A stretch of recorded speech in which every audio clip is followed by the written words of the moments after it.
Welcome to India, a nation painted with myriad beliefs and traditions, where queerness navigates a complex tapestry of acceptance and resistance. With its roots stretching back over 4,000 years, Hinduism is one of the world's oldest religions. It is the third largest religion globally, 1.1 billion adherents worldwide, and 94% of whom live in India. In this sense, we can say that Hinduism is absolutely dominant in India, a country of 1.4 billion people. Hinduism is often characterized by its diversity of beliefs, practices, and sects, making it a complicated polytheism system. Hindu literature is vast. The Vedas are the oldest, while the epic narratives such as Mahabharata and Ramayana are the most popular. Among these sacred scriptures, a pantheon of deities along with various heroes floating downstream of the long river of history and mythology. As we can observe, queerness's shadow is always in company in Hinduism mythologies. In fact, two of the three major Hindu deities, Shiva the Destroyer and Vishnu the Preserver, reflect queer natures. Ardhanarishvara is a composite form of Lord Shiva and his consort Parvati, symbolizing the synthesis of masculine and feminine energies. This deity is depicted as half male and half female, split down the middle. Ardhanarishvara illustrates the belief that the divine is both male and female, showing that the divine essence transcends gender and embodies total unity. Few would imagine that the gorgeous lady with raven black hair is an avatar of Lord Vishnu, who is called Mohini in religious text. She appears in various stories, most famously in the myth of churning of the ocean, Samudra Manthan, where she distributes the elixir of immortality, Amrita, to the gods, tricking the demons. In southern India texts, Lord Shiva was once attracted by her seductiveness. He becomes bereft of shame and robbed by her of good sense, and chases her. All myths related to Mohini not only emphasizes the Vishnu's incredible power, but also exemplifies the fluid gender roles. Besides, queerness is not only embodied in Hindu mythologies, but also in religious arts. For example, sculptures. The Kandariya Mahadeva Temple, the largest and the most ornate Hindu temple located in Khajuraho, is renowned for its architectural design and its extensive collection of erotic sculptures. Among them, this homosexual sculpture could be seen on the exterior of the Kandariya Mahadeva Temple, which is built around 1050 AD during the reign of the Chandela dynasty. So as you can see, these myths and legends show that Hinduism has always been accepting of queer people. Has it? Talking about myths is good and all, but at the end of the day, there will always be a degree of separation between myths and the reality that is taking place. But to explain what I mean, we'll have to look a little further back. We'll start back in 1925 when the RSS was first founded. The RSS, or the Rashtriya Samsvik Sangh, is a Hindu nationalist organization. This means that they believe the Indian nation should also be a Hindu nation, and thus has made other non-Hindu religions such as Christianity, Judaism, but mainly Islam, their opponents or their others. Additionally, the movement is mainly upper caste focused, since they stand to gain the most from a wholly Hindu nation. This may also go to explain their heteronormative views, given that caste is passed down through birth. Historically, the RSS has positioned itself as a queerphobic group. Its ideologies framed queerness as a foreign import that goes against Hindu values and framed all its others as queer, regardless of whether they were or not, to further vilify them. However, in recent years, these ideologies have been changing. The RSS has been gaining power for its political party, the BJP, or the Bharatiya Janata Party.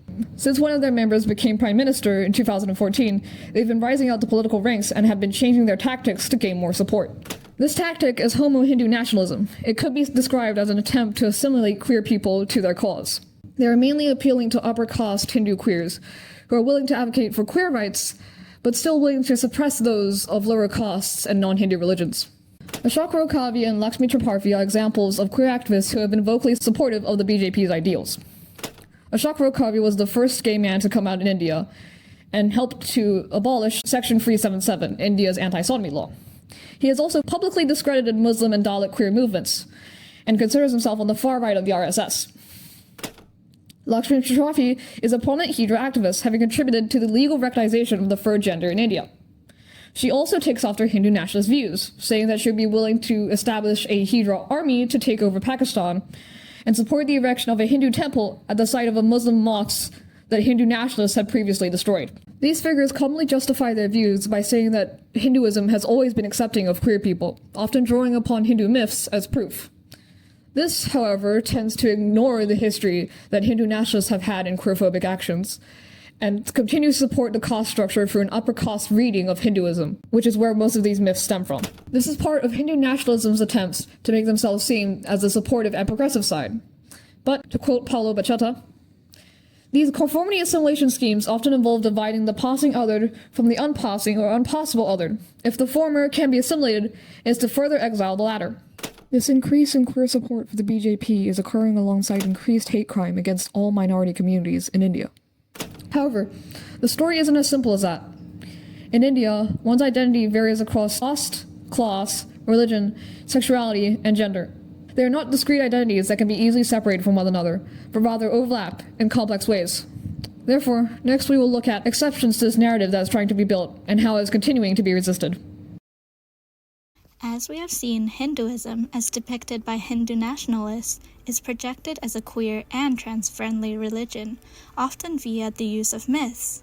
But not everyone can relate to this narrative. Take for instance, Dalits. In Hinduism, people are split into castes. Those in upper-ranked castes such as Brahmins enjoy privileges not given to those outside of the four-ranked castes, known as Dalits. Dalits are discriminated against by being restricted to jobs of manual labor and are depicted as polluted or untouchable. In Brahminical Hinduism, people are expected to marry within their caste, and thus, inter-caste love is frowned upon. It is this discrimination that makes it difficult for Dalits to see Hinduism as the queer-friendly religion Hindu nationalists claim it to be. To quote Raghav, a queer Dalit activist, Dalits can never relate to this history. We cannot ever use religious scriptures in our struggles because they do not allow us to express our love, even if we are heterosexual.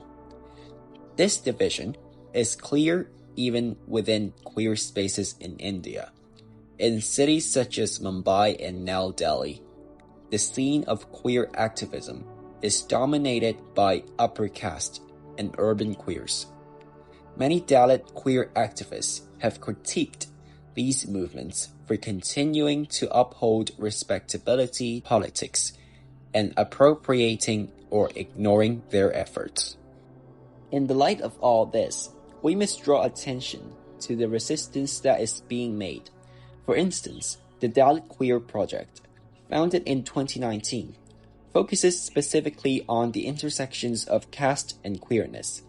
The Blue Club is a feminist group that helps those under oppression and discrimination to tell their stories. There has also been a collective letter written against Lakshmi Tripathi's endorsement to build the Ram Temple, endorsed by 183 trans, intersex, and gender non-conforming individuals, 20 LGBTQIA+ groups, 8 ally organizations, and 146 individual allies, showing the sheer amount of people who continue to resist the homo Hindu nationalist narrative. Dalits are uniquely positioned to advocate for queer struggles, given their understanding of discrimination rooted in an upper caste reading of Hinduism that restricts their love and livelihoods. Therefore, any successful queer movement in India must also be inherently anti-caste.